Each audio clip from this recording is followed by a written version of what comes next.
All the Silicon Valley companies had used up all the old workspace that had been made in the 1970s and 80s, with cars all around on tarmac, tutus around these buildings, ruining the natural landscape. And it became clear that Google were open to making something that would really improve a district and an area and engage everybody. Google was so keen to not take old models of how work is, but to really explore what could the future be? How do you really connect with hundreds of different kinds of teams and the emotion and passions of all of us?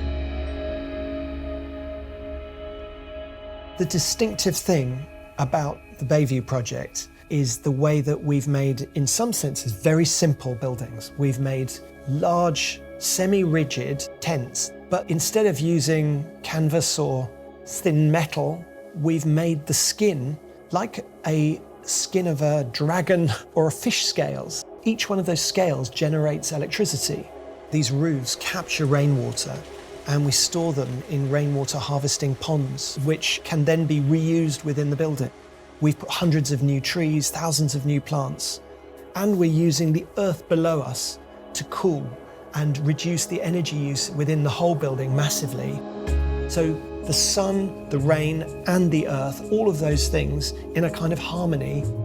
And it seemed to us the workplace needs to be a temple of the values of teams of people who come together. And that means the space needs to be designed for togetherness.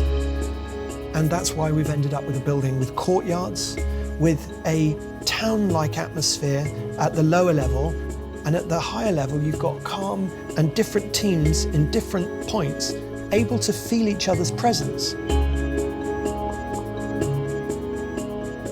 I hope the legacy of this project will be a reinvention of how people can come together to collaborate and do incredible work, and an integration of sustainability in a wholehearted, committed way. And finally, something that gives back to an area and makes something inspiring to symbolize that working is something passionate that we do that pushes society forward.